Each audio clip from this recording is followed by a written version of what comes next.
Back on the MSG 150 at home as we continue. Great to have you with us. Bill Pidto, Steve Valiquette, Michelle Gingras, and Alan Hahn.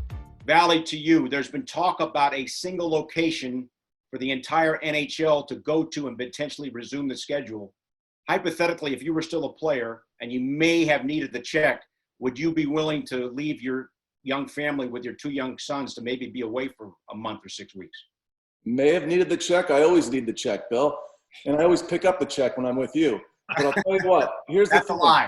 That is a MSG 150 at home lie. Ask Hahn. I buy the pizza all the time. Here's the thing. I have had all week agents, players. I've had people calling me because we've got some private facilities in our region to run practices for guys. So it's already happening. And I'm thinking about going out there next week, but not really. I'm uneasy about it already. Would I wear a mask? I'd wear a mask on the ice. And I think that that's probably the one thing that's getting dismissed a little bit is that hockey players need ice. Anywhere right here you could shoot hoops and practice your NBA game, right, Alan? And for the guys I'm seeing Chapman out on the street pitching, anybody can pick up a baseball and work on their game, but hockey players need ice. And everybody wants access right now. Everybody wants to skate. Everybody is anticipating it coming back. If it is North Dakota, I spoke to one of the players that I train here in Connecticut that played there this year. He was playing for the University of Michigan. He said if there's one rink that's similar to the NHL that everybody talks about, it's North Dakota.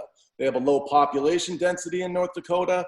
They've got the facilities. Could they have the teams? That's the question. I think what the league's going to try and do is roll back everybody to 68 games played by points percentage, have 16 teams in a playoff, no regular season games, or just go to 8 teams and have 3 rounds. Those are the 2 possibilities that are being kicked around right now. You know, Al, right now, if you took the standings at where they were at the pause, Islanders, Rangers out of the wild card spot. That's what I need to ask Valley, that a very important question. And by the way, while there's no games, read that book. Valley, what if you roll it back? I had to.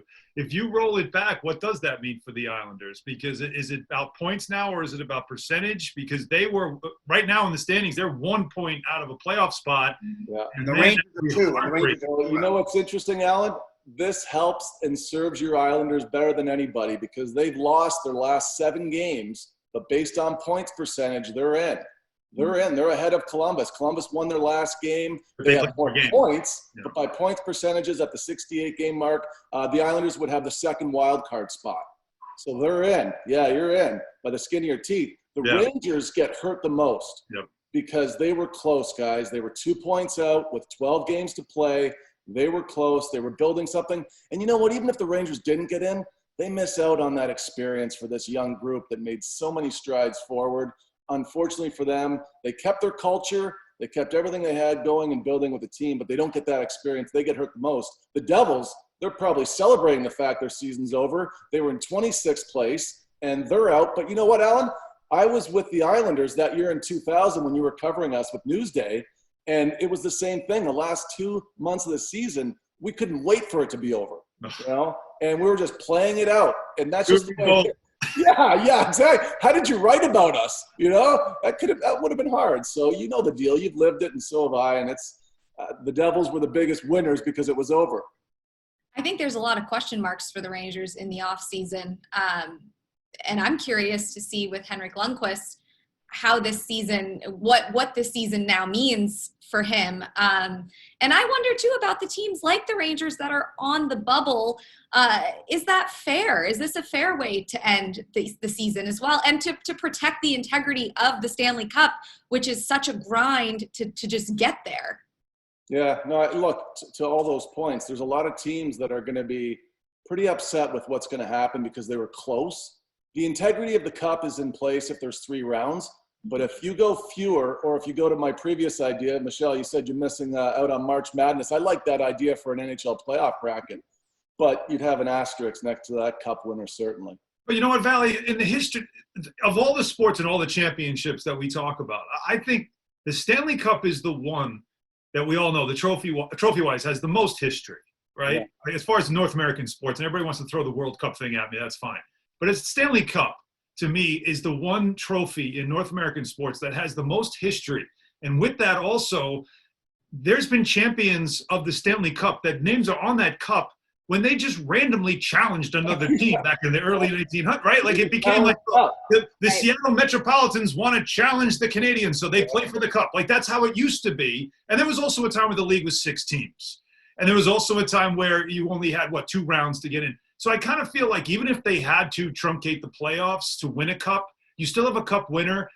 Maybe you want to say asterisk because it was shortened, but it's better to have a winner than, as we know, the year there was a lockout that killed the whole season, there was no winner. And to me, at least you have something, and the Stanley Cup tradition of a winner and putting a name on that trophy still continues. Valley, do you agree with that as a former player?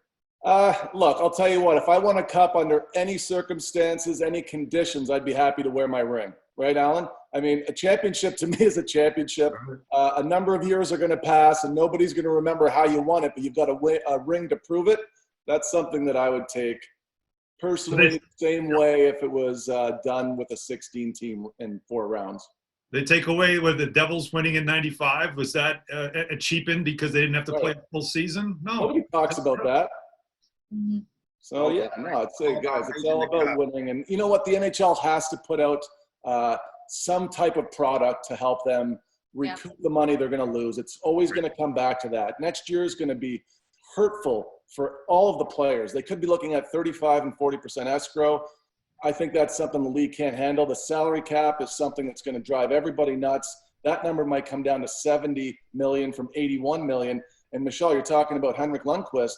Well, they're also talking about amnesty buyouts where every team can have 2, possibly 3 buyouts to drop the salary cap down to 70. You've got to get rid of some big contracts.